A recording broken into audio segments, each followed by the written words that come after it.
اس دور کا سب سے بڑا مسئلہ غلامی تھا۔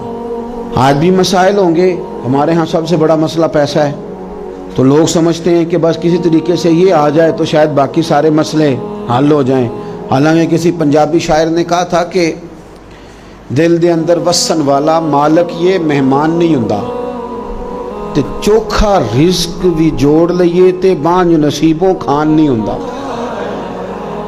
لیکن بعض لوگ سمجھتے ہیں کہ شاید سارا کچھ پیسہ ہی ہے اور اسی میں وہ باتوں کو تولتے رہتے ہیں، اسی میں سارا کچھ کرتے رہتے ہیں۔ اس دور کا سب سے بڑا مسئلہ غلامی تھا، اور غلام بکتا تھا اور پھر اس کے بچے بکتے تھے۔ تو جب کوئی غلام آزاد ہوتا تھا نا تو وہ سمجھتا تھا کہ اب تو میں دنیا میں آ گیا ہوں۔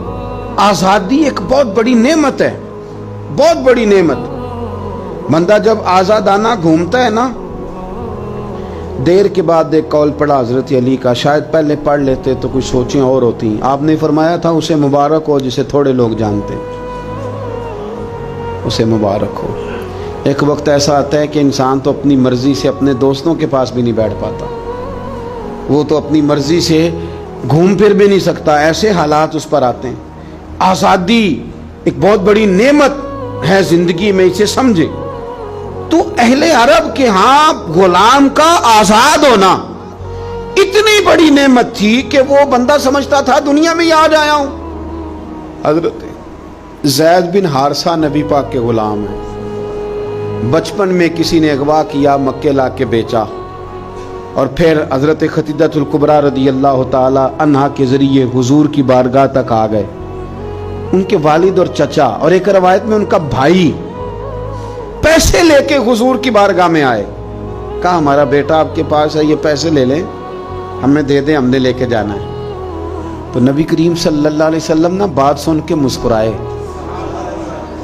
کچھ مسکراہٹیں بڑی معنی خیز ہوتی ہیں۔ حضور مسکرائے، فرمایا میں زید کو بلاتا ہوں، اگر وہ تمہارے ساتھ جانا چاہے تو یہ پیسے تم ساتھ اپنے پاس رکھو، ایسے مفتی لے جانا اگر جانا چاہے۔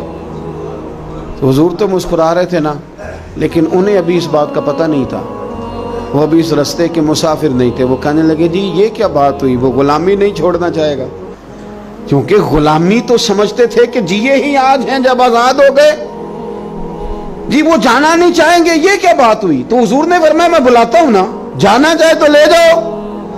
اللہ کے رسول صلی اللہ تعالی علیہ وسلم نے بلایا، جناب زید بن حارثہ آئے، فرمایا والد اور چچا آئے ہیں، یہاں ایک روایت میں تمہارے بھائی آئے ہیں۔ دوڑ کے گئے، بڑے زمانے سے ملے ہوئے تھے، بڑا روئے، بڑا پیار، بڑی باتیں، بیٹا تیری ماں یاد کرتی ہے، تیری بہنیں بلاتی ہیں۔ تیاری ہو گئی، اب جب تھوڑا سنبھلے نا تو حضور نے دھیمے لہجے میں کہا زید یہ تمہیں لینے آئے ہیں، اگر تم جانا چاہو تو میری طرف سے پابندی کوئی نہیں۔ کون نہیں گھر جانا چاہتا، کون نہیں آرام کرنا چاہتا؟ 2-3 دن بندہ باہر رہے نا تو وہ گھر لوٹ کے آئے تو اس کا دل کرتا ہے کہ آج نیند سکون کی آئے گی۔ ہم گھومتے ہیں پاکستان میں تو لوگ کہتے ہیں رات رہ جاؤ، زیادہ اصرار کریں تو پھر میں کہتا ہوں یار اپنے بیڈ پہ ہی نیند آتی ہے، تمہیں کیا بتائیں۔ گھر کون نہیں جانا چاہتا، اپنے بہن بھائیوں سے کون نہیں ملنا چاہتا، قرار ہی سارا وہاں ہے، سکون اور راحت ہی وہاں ہے۔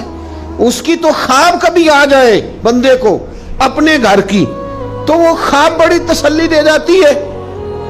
تو حضرت زید سے حضور نے فرمایا جانا چاہو تو چچا کا تو خیال تھا نا کہ یہ دوڑ لگا دے گا، یہ بھاگ جائے گا، گھر قریب آتا ہے تو حضور بھی سواریاں، مدینہ قریب آتا تو تیز کر دیا کرتے تو یہ تو دوڑے گا۔ لیکن جب کہا نا جانا چاہو تو چلے جاؤ تو حضرت زید دور کھڑے تھے، دوڑ کے آ کے حضور کے پیروں میں بیٹھ گئے، کہنے لگے سونے ہاں اماں بڑا پیار کرتی ہے، بہنیں انتظار کر رہی ہیں، پر آپ کو چھوڑ کے کون جائے؟ حضور آپ کو چھوڑ کے چلا جاؤں، یعنی آپ کو چھوڑ کے؟ بولے بریلی کے امام، کہنے لگے تیرے قدموں میں جو ہے غیر کا منہ کیا دیکھیں، تیرے قدموں میں جو ہیں، تیرے قدموں میں جو ہیں، تیرے قدموں میں جو ہیں وہ غیر کا منہ کیا دیکھیں، کون نظروں پہ چڑھے دیکھ کے طلبہ تیرا، اور فرمانے لگے تیرے ٹکڑوں پہ پلوں، مجھے غیر کی ٹھوکر پہ نہ ڈال، میں جھڑکیاں کھاؤں کہاں چھوڑ کے صدقہ تیرا۔